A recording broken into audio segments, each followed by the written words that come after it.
Again, I'm Mr. Barrett. I am your child's homeroom teacher, as well as their English teacher, as well as the grade 8 team leader. So you'll be hearing from me often about many different things, okay? So I wear I wear many different hats, but that's 3 of the hats that I wear. The reason I wrote this on the board, whenever my students would walk into class, they immediately know before the bell even rings. They come over here towards my right, stage right, and they would grab one of these books over here. This book is called a daily oral language book. This is to teach them grammar, and students love grammar. They do not. But the reason that we call it daily oral language is that we practice the grammar out loud. In the past, you might remember when you learned grammar, or especially when I learned grammar, we used to sit at our worksheet and we used to do our grammar and turn it in, and the teacher would say, no, no, no, and then hand it back to us, and we would say, I hate grammar. The way we do it, the way I do it, is we do it out loud together. And I try to show the students that grammar wasn't created to make us angry. It wasn't created to give us a bunch of rules. It's actually to allow us to communicate effectively. Commas help us communicate. Punctuation helps us just as much as an emoji does on a text. And I often make that connection with them, with the teenager's brain. Oh, I love emojis. I love the iOS 10 update, and now I can send awesome messages that pop and smack, and I tell them punctuation marks was the original emoji.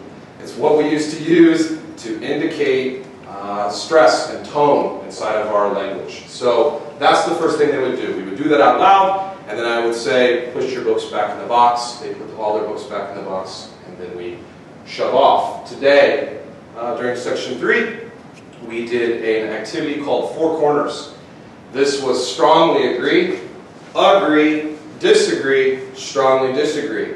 This gets the students out of the chair. I would place a line.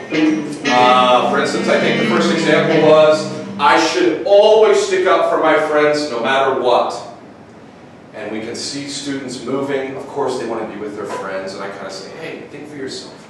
And they start moving around. And then we converse about why did we go to the corner that we went to. The students think that this exercise is so much fun, they're up engaged, and they're having a great time. Meanwhile, the English teacher is saying, I am checking off standard curriculums in the Common Core right now. Speaking so that other colleagues, their peers, can hear them. An 8th grader struggles with this just as much as adults struggle to speak in front of a large group. It's not an easy skill. But more importantly than that, they are listening to other people and other people's perspective, especially someone that they might disagree with. We talk about the ways to politely disagree with somebody. We talk about the ways to agree with people, and that we don't just repeat what they've said. These are all skills that they can translate directly inside of a business, inside of any sort of profession that they might go into. These are the skills that we can transfer on. I tell my students all the time, I have no idea what type of jobs will be available to you when you graduate college, postgraduate, and your doctoral studies. These jobs don't exist. The research tells us that the jobs that will be there for them aren't even created yet. We don't know what they are. So what we have to do as teachers is we have to give them skills that transfer, that no matter what they're doing with technology, with business, law, and with medicine, that those things will transfer so that they can be the best at whatever they may choose later on down the road. Finally, we write every single day inside of my English classroom. And we write for multiple purposes. A journal every day is to write for enjoyment, much like our Regal program where they read for enjoyment. However, we will be writing for many other purposes other than enjoyment. We will be writing technically. We will be writing literary. We will be writing personally. We will write for many different audiences and for many different purposes. Our students are very good texters. They are excellent at sending short, quick, succinct messages, and I compliment them on this. They are very good at that. However, we can't just send text messages at a board meeting. We have to learn to speak for a prolonged amount of time. We have to learn to present information professionally, and we need these other skills as much as we need to be able to send great text messages. Okay? So I'm going to go through this presentation. If at any point you have a question, a comment, a funny joke, you can throw it out there. Oh, excuse me. Okay. Digital production. As you know, your students are coming to my class every day with a MacBook. I like to explain personally how I think about this MacBook and why they're bringing this to my classroom. Just as much with text messages, our students are excellent consumers of technology. They are very good at allowing technology to give something to them. Their social media they use, their advertising they use, all of these things are coming to them and they are consuming these things. However, we must teach our students to be producers with technology. How are they using technology to have a voice in the world? To allow them to disseminate information? How do they use technology to strengthen their learning? The ways that we do this inside of my classroom, we do use Google Classroom. I have Google Classroom on my phone. I have Google Classroom on my tablets, on all my technology. Students know I am pretty good about getting back to them within about an hour. And my students love this. It's great when you have a homework problem and you're saying, I have no idea what he said today, I forgot. Mr. Barrett, what's going on? Etc., etc., etc. I am pretty good about snapping those off. In fact, the girl that I'm dating right now gets pretty irritated that I'll be sitting at dinner and I'll say, one student, hold on, and I respond real back right quick. I consider that, though, a privilege because learning isn't just happening inside this room. In fact, teenagers learn better outside of this room than they learn better outside. And Google Classroom allows us to be digitally available and connected, so where their learning is constantly going. You know about the blogs already. Kahoot is a program that I use. It's a trivia type question. The kids get to take their phones out in class. This is a big deal when they get to take out the cell phone. They take out the cell phone and they can join my computer and then they engage inside of a trivia quiz that will review the test and the material that they're getting ready to do. It gives them instant feedback whether they're correct. They're competing with each other. The students love this program.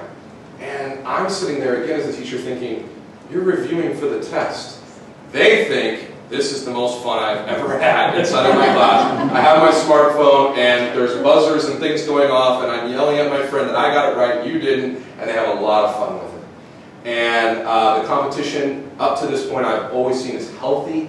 It's fun. I've seen kids helping one another and saying, oh, that's not the right answer, it's this one. That's what we want. We want that engaged community of learners.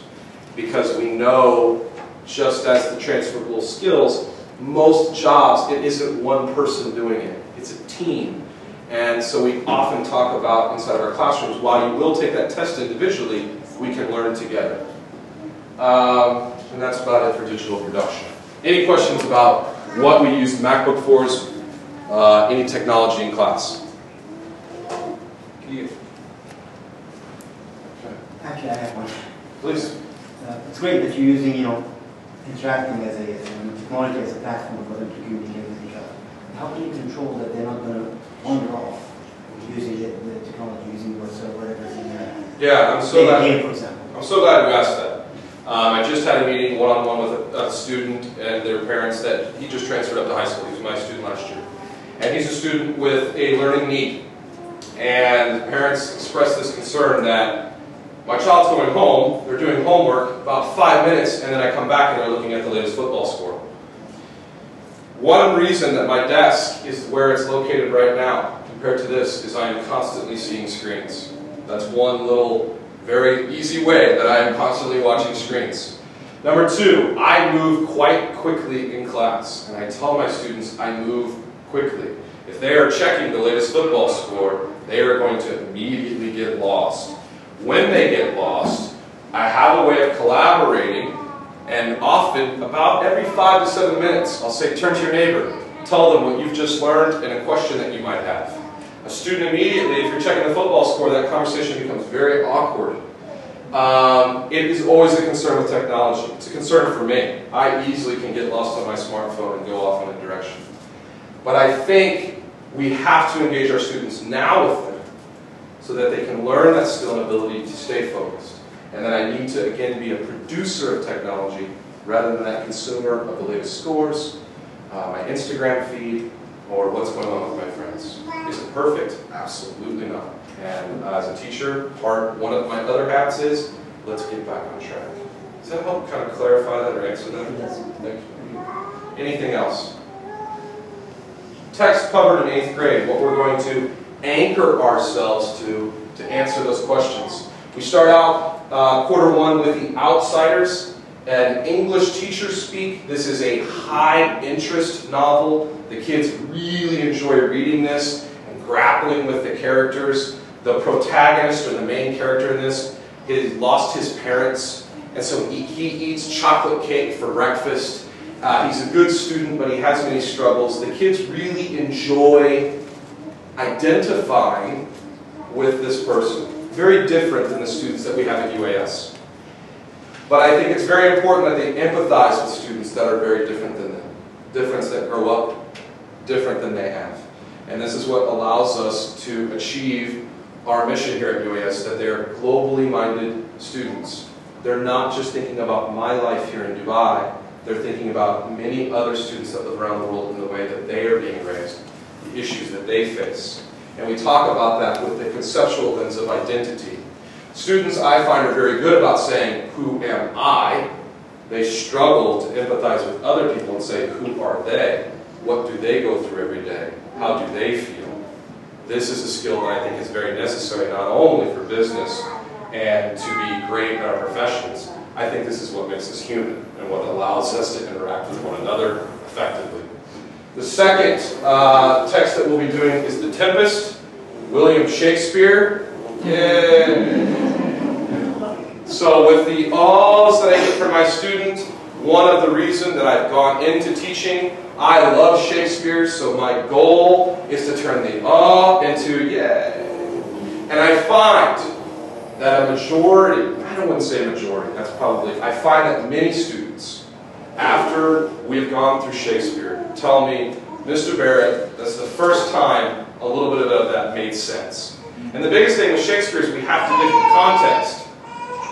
Shakespeare lived 400 years ago, and he writes about things that were 400 years before that. So we have to kind of borrow from Ms. Coppice, who you're going to go to next, and we have to share some history. We have to share some context. And the students find, so you're telling me, Mr. Barrett, I have to read the book and I need to know history? And I say, yeah, and we're going to talk about language. And they're saying, that's a lot. And so Shakespeare makes them engage with that. Quarter three, we do poetry. Poetry is important for so many reasons, but number one, poetry is what's going to improve your students' language ability. Poets take words and use them in beautiful, strange, and different ways. I constantly have parents coming to me, I wish my child's vocabulary was better. Poetry is what allows students to do that.